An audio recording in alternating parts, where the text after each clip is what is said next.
Part 3. We have now reached the point from which the more academic school of alienists date Charles Ward's madness. Upon his discovery, the youth look immediately at a few of the inner pages of the book and manuscripts, and had evidently seen something which impressed him tremendously.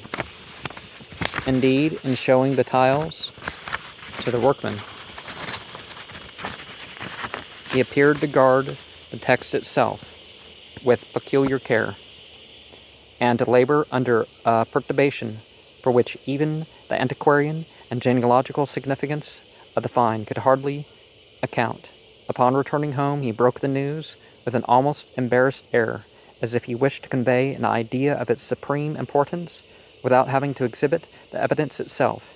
He did not even show the titles to his parents, but he simply told them that he had found some documents in Joseph Curwen's handwriting, mostly in cipher, which would have to be studied very carefully before yielding up to their true meaning.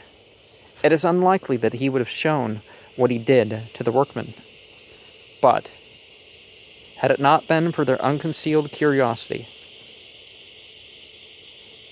as it was, he doubtless wished to avoid any display of peculiar reticence which would increase their discussion of the matter.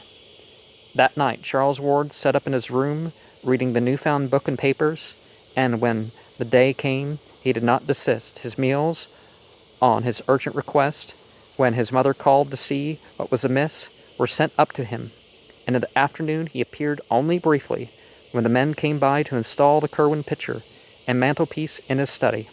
The next night he slept in snatches in his clothes, meanwhile wrestling feverishly with the unraveling of the cipher manuscript. In the morning, his mother saw that he was at work on the photostatic copy of the Hutchinson cipher, which he had frequently showed her before. But in response to her query, he said that the Curwen key could not be applied to it. That afternoon he abandoned his work and watched the men fascinatingly as they finished their installation of the picture with its woodwork above a clearly realistic electric log, setting the mock fireplace and overmantel a little out from the north wall, as if a chimney existed, and boxing on its sides with paneling to match the rooms. The front panel, holding the picture, was sawn and hinged to allow the cupboard space behind it. After the workman went, he moved his work into the study and sat down before it, with his eyes half on the cipher and half on the portrait, which stared back at him like a year-adding, century-recalling mirror. His parents, subsequently recalling his conduct at that period, gave interesting details anent the policy of concealment which he practiced. Before servants he seldom hid any paper which he might be studying, since he rightly assumed that Curwen's intricate and archaic chirography would be too much for them. With his parents, however, he was more circumspect, and unless the manuscript in question were a cipher or a mere mass of cryptic symbols and unknown ideographs, as that entitled "To him who shall come after," etc., seemed to be, he would cover it with some convenient paper until his caller had departed. At night, he had kept the papers under lock and key in an antique cabinet of his, where he also placed them whenever he left the room. He soon resumed fairly regular hours and habits, except that his long walks and other outside interests seemed to cease. The opening of the school, where he now begun his senior year, seemed a great bore to him, and he frequently asserted his determination never to bother with college. He had, he said, important special investigations to make, which would provide him with more avenues toward knowledge and the humanities than any university which the world could boast. Naturally, only one who had always been more or less studious, eccentric, and solitary could have pursued this course for many days without attracting notice. Ward, however, was constitutionally a scholar and a hermit. Hence,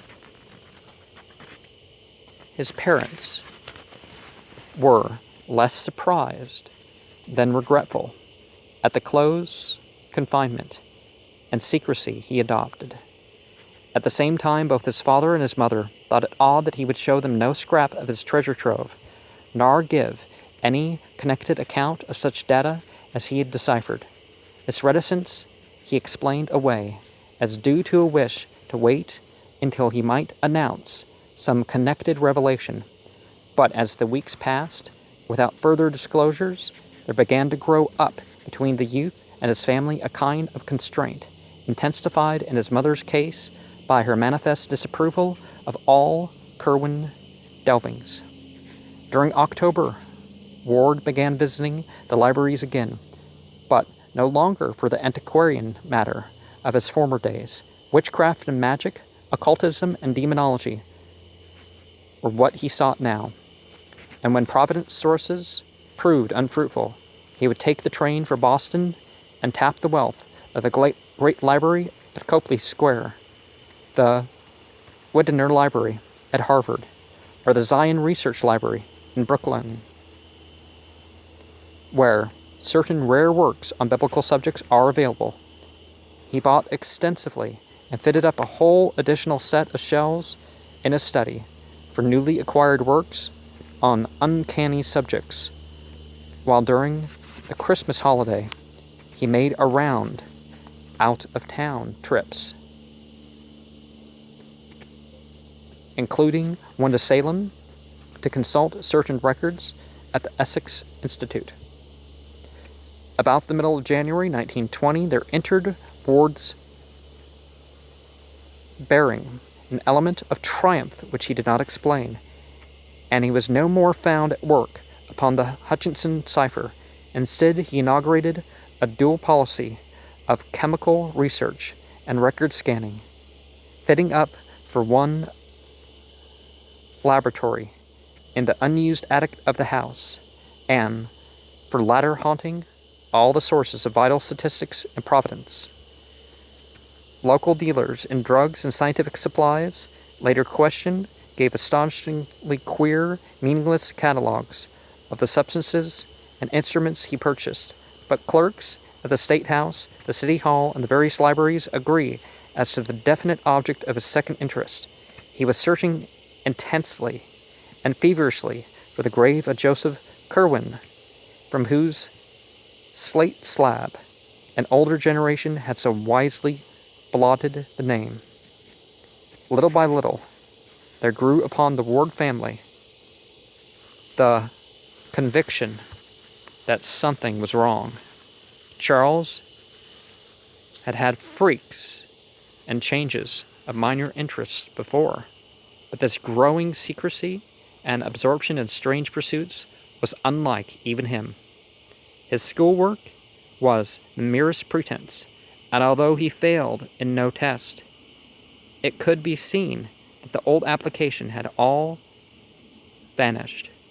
He had other concernments now, and when not in his new laboratory with a score of obsolete alchemical books, could be found either poring over old burial records downtown or glued to his volumes of occult lore in his study, where the startling, almost fancied, increasingly similar features of Joseph Kerwin stared blandly at him from the great overmantel on the north wall.